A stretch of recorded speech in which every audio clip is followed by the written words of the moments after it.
Perkenalkan, nama saya Febiola Manaida. Pada saat ini saya akan menjelaskan materi tentang komunikasi. Tentunya kita sudah tidak asing dengan kata komunikasi ya. Pertama, saya akan menjelaskan pengertiannya. Komunikasi. Semua orang pasti melakukan komunikasi setiap hari. Komunikasi yang dilakukan tersebut bisa dengan berbicara secara langsung atau melalui media tertentu, seperti melalui surat, telepon, video call, atau yang lainnya. Beberapa hal tersebut merupakan bentuk nyata dari komunikasi yang sering kita lakukan. Namun, bukan hanya itu. Komunikasi juga dapat dilakukan dalam bentuk isyarat-isyarat tertentu. Misalnya, mengedipkan mata, mengangguk, menggeleng, dan yang lainnya. Komunikasi sendiri berasal dari bahasa Inggris communication yang berarti sama. Secara pengertian, komunikasi dibagi menjadi dua, yaitu komunikasi secara umum dan komunikasi menurut ahli. Berikut paparan kedua pengertian komunikasi tersebut. Pengertian komunikasi secara umum. Komunikasi merupakan pertukaran informasi yang dilakukan oleh dua orang atau lebih dengan tujuan tertentu. Sedangkan menurut Kamus Besar Bahasa Indonesia, komunikasi merupakan pengiriman dan penerimaan informasi, berita, atau pesan yang dilakukan oleh dua orang atau lebih sehingga maksud atau pesan tersebut dapat dipahami.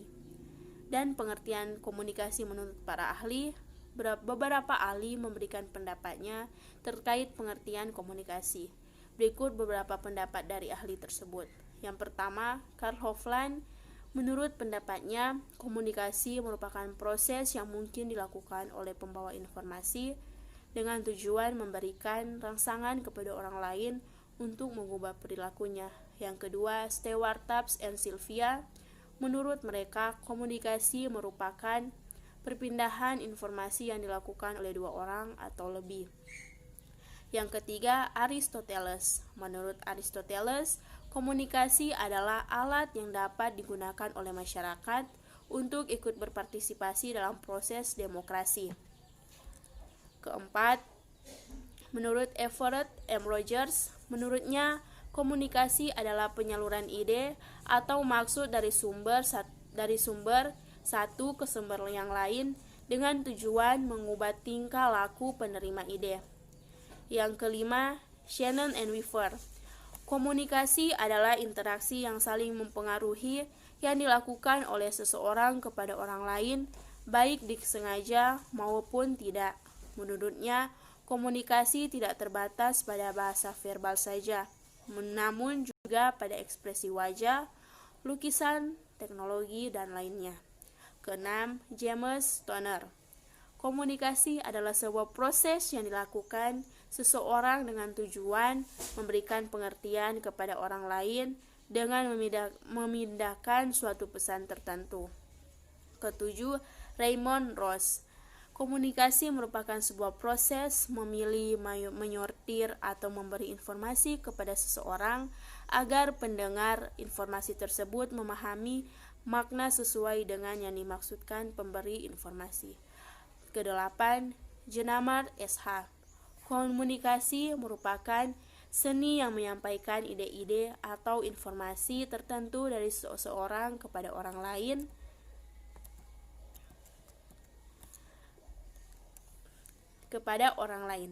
Itulah beberapa definisi komunikasi secara umum dan definisi menurut ahli.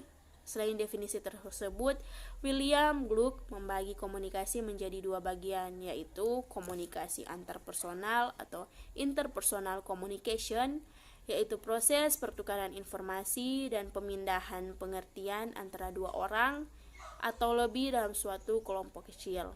Kedua, komunikasi kelompok, organization communication, yaitu proses pemindahan informasi dan pemindahan pengertian dari satu pembicara kepada kelompok dalam suatu organisasi. Dan menurut penjelasan dari Wikipedia, komunikasi adalah suatu proses ketika seseorang atau beberapa orang kelompok, organisasi, dan masyarakat menciptakan dan menggunakan informasi agar terhubung dengan lingkungan dan orang lain. Pada umumnya, komunikasi dilakukan secara lisan atau verbal yang dapat dimengerti oleh kedua belah pihak. Apabila tidak ada bahasa verbal yang dapat dimengerti oleh keduanya, komunikasi masih dapat dilakukan dengan menggunakan gerak-gerik tubuh atau menunjukkan sikap tertentu, misalnya tersenyum, menggelengkan kepala, mengangkat bahu. Cara seperti ini disebut komunikasi dengan bahasa non-verbal. Fungsi komunikasi. Komunikasi memiliki banyak fungsi dalam kehidupan sehari-hari.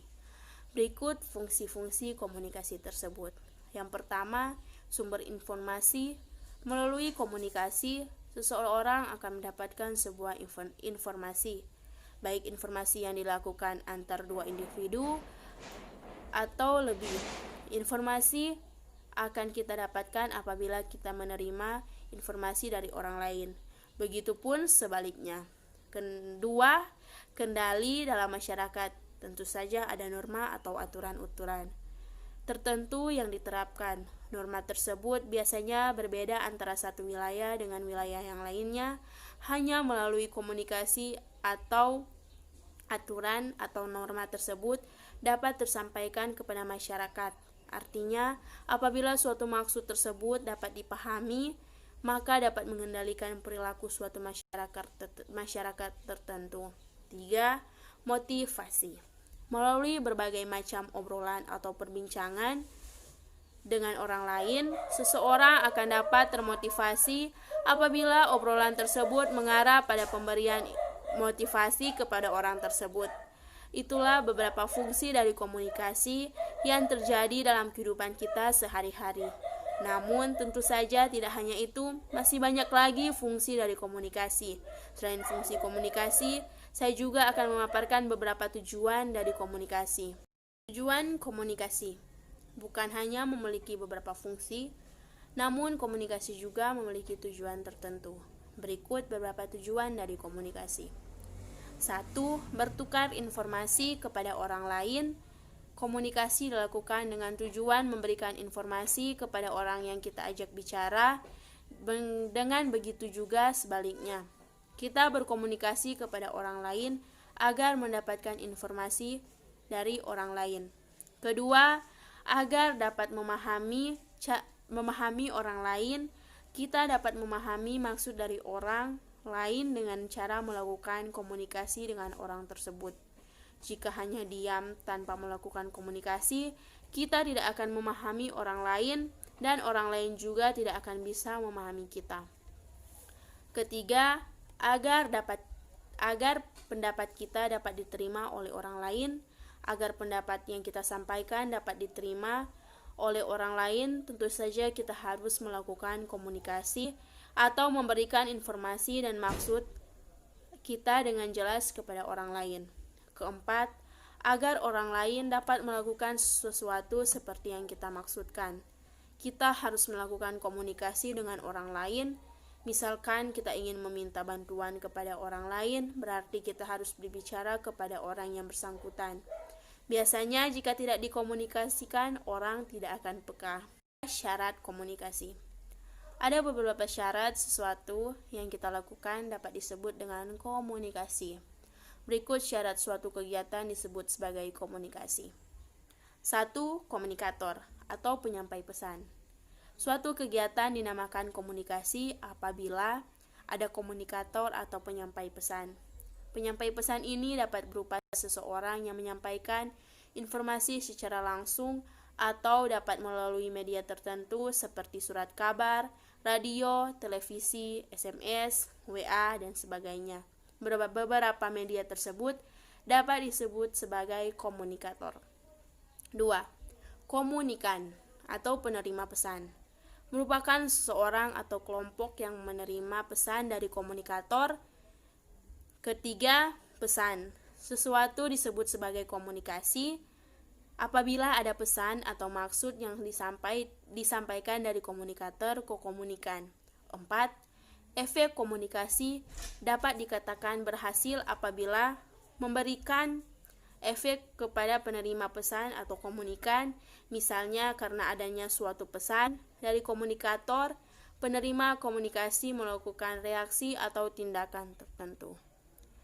Nah, itu beberapa syarat atau kegiatan dapat disebut sebagai komunikasi. Apabila beberapa syarat tersebut tidak terpenuhi, tentu saja kegiatan tersebut tidak dapat disebut sebagai komunikasi.